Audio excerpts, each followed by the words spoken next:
उमर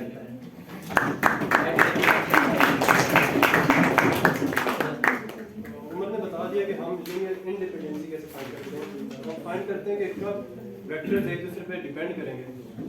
तो अगर हम लिखते हैं k1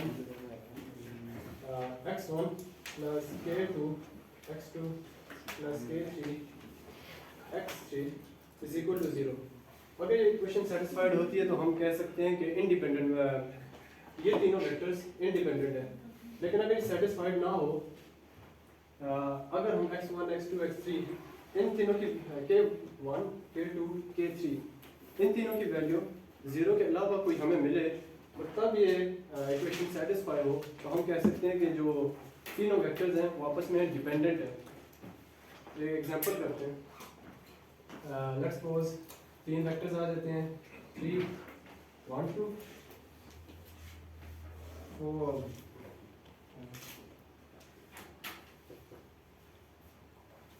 1 4 1 और 5 4 9। इन तीनों वेक्टर्स को हमने देखना है कि आपस में डिपेंडेंट हैं या नहीं है। इसलिए सबसे पहले हम तीनों को एक मैट्रिक्स की फॉर्म में लिख देते हैं। 3 1 2 1 4 1 5 4 9। तो उमर ने बताया कि अगर हम इसका डिटर्मिनेंट लें 0 आ जाए तो इसका मतलब है कि वो आपस में इंडिपेंडेंट है, डिपेंडेंट। और अगर 0 ना आए इसका ये मतलब है आपस में डिपेंडेंट है। तो इसका अगर हम डिटर्मिनेंट फाइंड करना चाहें,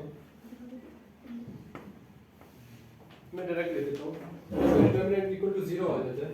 इतना हमें पता है कि आपस में डिपेंडेंट हैं ये तीनों वेक्टर्स आपस में, ये तीनों वेक्टर्स।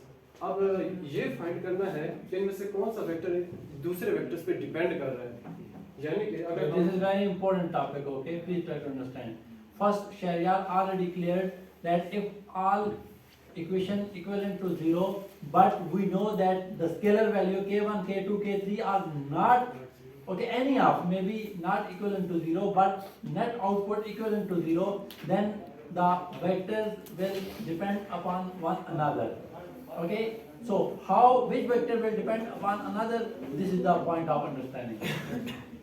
डिपेंड करने का मतलब ये है कि हमें एक वेक्टर की वैल्यू मिल जाए दूसरे दो वेक्टर्स को ऐड करने से, इस तरह कुछ। तो हमने फाइंड करने k1 और k2 की वैल्यू, क्योंकि v2 v3 v1 तो हमें गिवन है, k1 k2 फाइंड करना है। तो इसके लिए जो हमारे पास मैट्रिक्स बनी थी 3 1 2 1 4 1 5 9 4 5 4 9 4 9।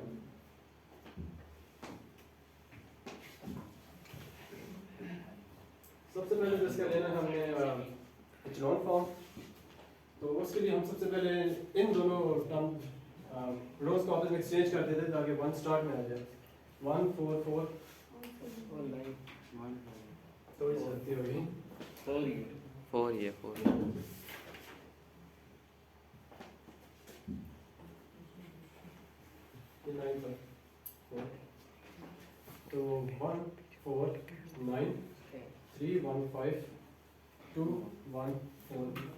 अब अगर इसमें हम कर दें R3 या R2 माइनस 3 R1 तो ये मैट्रिक्स बन जाती है 1 4 9 0। 3 माइनस करेंगे माइनस 11,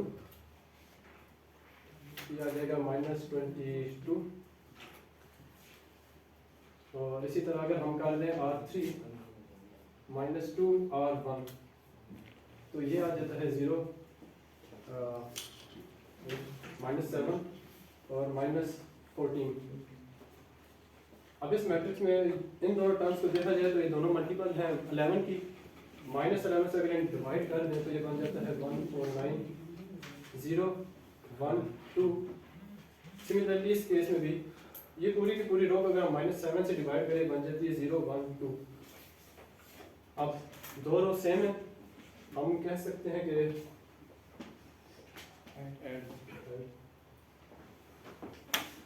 1 4 9 0 1 2 R3 में से अगर हम माइनस कर दें R2 0 0 0 0 0 0 क्लियर हो गया कि डिटर्मिनेंट यहाँ से 0 आता है, प्रूफ हो गया था, और ये डिपेंडेंट है। लेकिन अब हमने फाइंड करनी है K1, K2 और K3 की वैल्यू इक्वेशन फॉर्म में। अगर इसे हम लिखें तो ये बन सकता है K1 plus 4K2 plus 9K3 is equal to 0, क्योंकि वो होमोजेनियस इक्वेशन। इसी तरह 0 plus K2 plus 2K3 is equal to 0, और आखिर में सब के सब 0 इज इक्वल टू 0। यानी कि यहाँ पे अगर कोई नंबर हो K की वैल्यू चाहे जो भी हो, यहाँ पे हमें पता है 0 आया, K को हम 1 रखें, 2 रखें, 3 रखें, आखिर में 0 वैल्यू आनी है।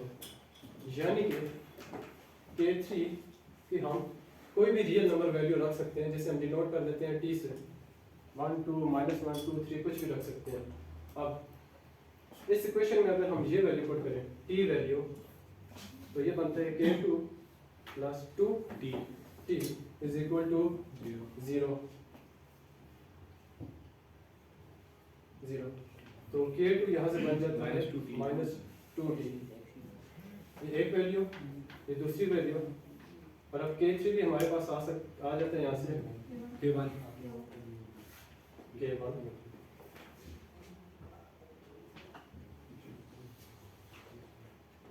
4 into -2T